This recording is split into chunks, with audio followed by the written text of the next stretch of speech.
conflict of interest. I was under the FPPC because I own a 6-unit building.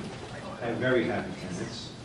And because we own 6 units, we were barred, even though we issued no rental increases, no any increases whatsoever. It's clearly a conflict. And folks, it is a window into what happens in this city when it comes to the good old boy and the good old girl job hiring network. Let's keep our eyes open about that. It's clearly a conflict that commissioners get any income from the city. After you move out of government, make your money then. Look at, we ask a lot of our public servants in the city. We have a great involved electorate, and what we are asking in particular is for expertise. And it turns out that the folks who are experts in our community on some of the issues that we need to manage and get public input on are those who have worked with the city and other cities and other regions.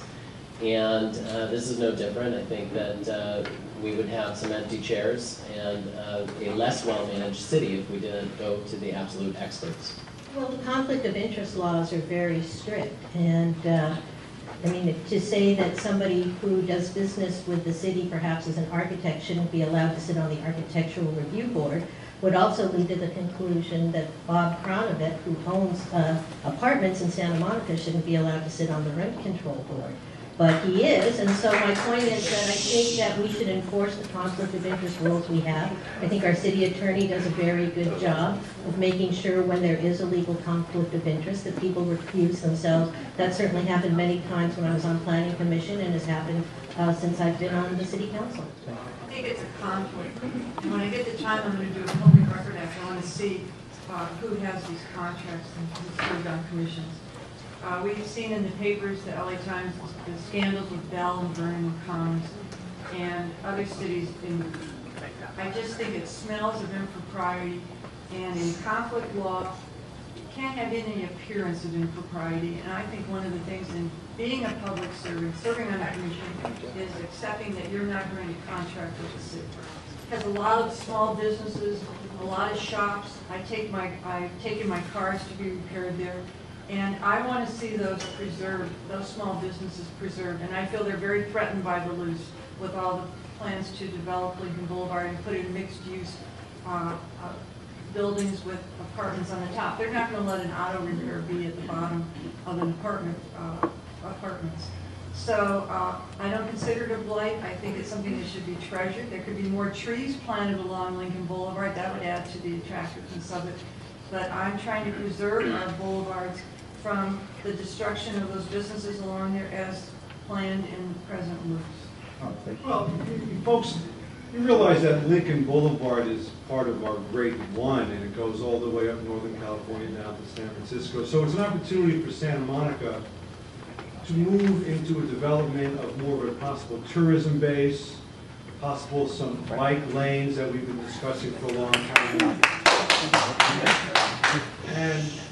And overall, the southern part of Lincoln Boulevard has been blighted, but the city, of course, is struggling with some of the eminent domain laws regarding how we develop it. I'm a fan of mixed use. I think it's a proper usage to have commercial on the bottom and residential on top, and I'm a fan of it because it's lively. It brings a life to the environment, and I think it's a proper usage. I possibly see some educational usages there, possibly some smaller schools there. There's even some conversation about walk-in nursery schools. These type of things are appropriate for Lincoln Boulevard, along with some usages that we can explore. But it's an important aspect of our city, and it connects the entire state of California. Thank you. Thanks. Lincoln is a key part of our community, and a lot of those businesses are providing important neighborhood services for the people in the city. We don't want to have to leave to receive those services.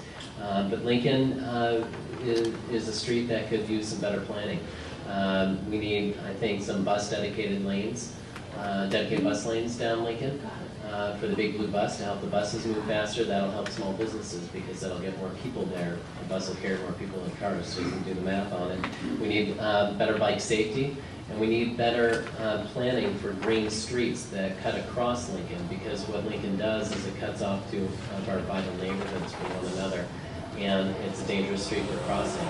The Ocean Park Green Street plan as an example of the kinds of things we can do if we apply a Green Street policy that favors pedestrians, bikes, and transit in as crosses to Lincoln. Doing that and maintaining the small parcels that are the businesses on Lincoln will keep the character of Lincoln, but bring the kinds of services and conditions the neighborhood needs. Well, actually, the city council is already in the process of revitalizing Lincoln Boulevard because we're negotiating with the state. Presently, Lincoln Boulevard is a state highway, and we're negotiating with the state to bring it back under the jurisdiction of the city of Santa Monica, and that will go a long way towards beginning to revitalize that thoroughfare.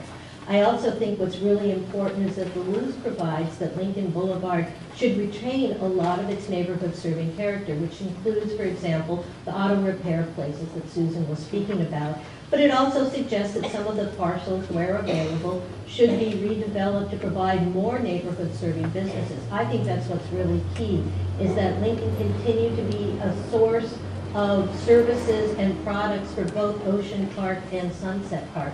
That's why I was one of the architects of talking about the proposed activity center at Lincoln and Ocean Park, of keeping that on a human scale and making sure that if and when that parcel is redeveloped, that we'll maintain a full-service, moderately priced grocery store at that location, so it will continue to serve the residents in that area. Might as well mention the chairlift we'd like to build from the Santa Monica forgot about Pier the up to chairlift. the Santa Monica Place.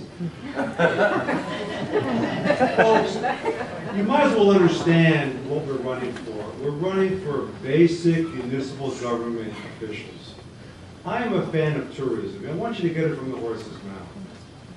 That we're not looking to demonize or evil anything, but we're in a financial crisis, and it takes a person who's got a clear vision of what a city government is and is not. Ladies and gentlemen, we live in California. We have a county and a state and a federal. Currently, we have a financial debt, but we cannot sustain the enormous spending. We have an enormous amount of money we can trim.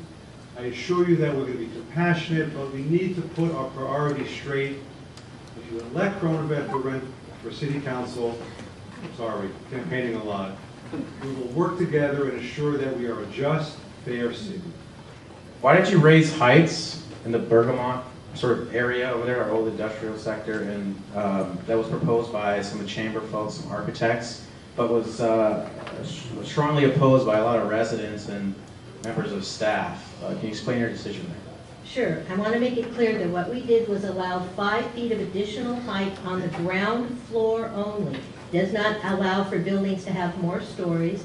And with that raising of the height, what that means is that the interior space of a first floor building where there might be a restaurant or a resale operation or a small business could be 18 feet instead of 13 feet. We have properties in the old Boulangerie building and across the street from there on Main Street that have difficulty being rented out because the ceiling heights are so low.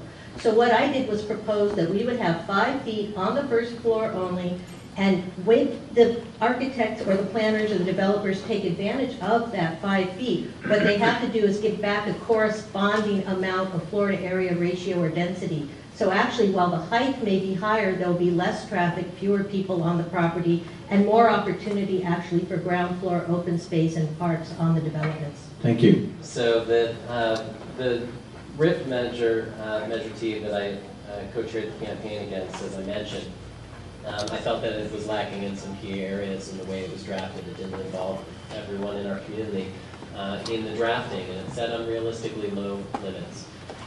Its impacts on various sectors of our community included, it drew out unlikely opposition, including the late mayor whose seat I'm currently holding on the city council, King Genter.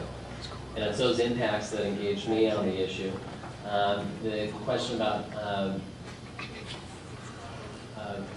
where I'm attracting funds, I think you can take a look at my reporting statements, and you'll find that I'm attracting funds from people that I've worked with my entire career, folks who are in all sectors of the work that I've done, including social policy and homelessness, national low-income housing folks, environmentalists of all stripes, and it's not inconsistent. In fact, the I'm out of time. the Sorry. LUS is the best greenhouse gas strategy we've implemented in the city. Thank you.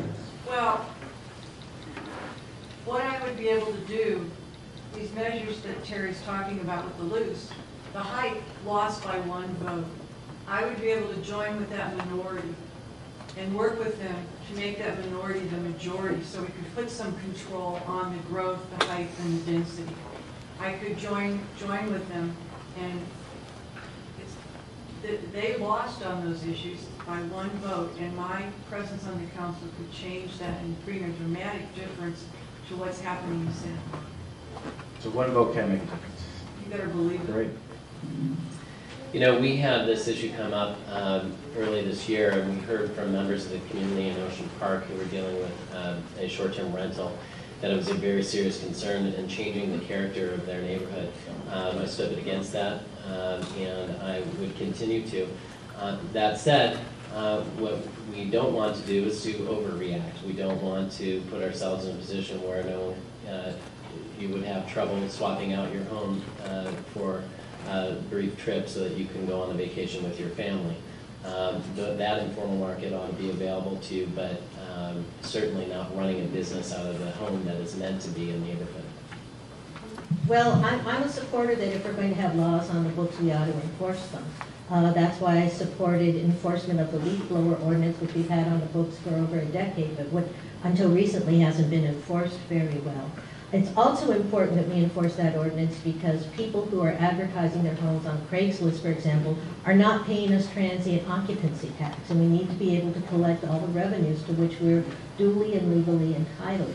So yes, I think we need to do 2 things. One is we need to look at the law banning short-term rentals and make sure that it's as clear as possible what it is and is not supposed to do. So that it may allow, for example, people to swap their homes with someone in Tuscany, but doesn't allow short-term rentals that turn houses into business. But secondly, we need to look at better enforcement mechanisms like we recently did with the leaf blower ordinance. I'm a firm believer in equality, and if we have this ordinance on the books, it needs to be enforced equally. What I understand from people that have complained to me is there's selective enforcement or unenforcement, and there needs to be consistency. I was walking around Ocean Park on Saturday, we were flyering the neighborhood, and somebody would answer the door and said, oh, they don't live here, they're just vacationing. And it was like, what gives? So as you said, they're on Craigslist.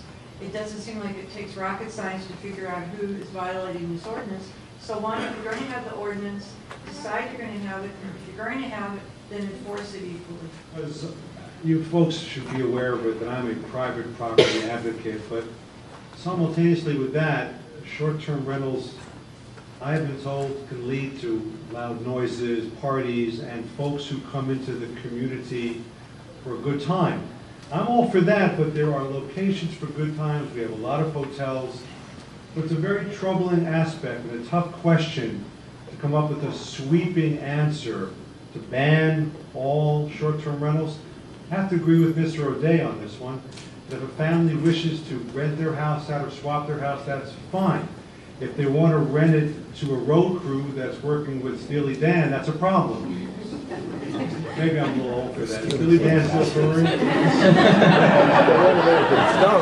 my kid's iPod. What I'm going to share with you is a very tricky question of parking. And what ultimately, as a real estate broker, when the rights are interfered with a neighbor, you lose quiet enjoyment, and that we have to enforce. Right.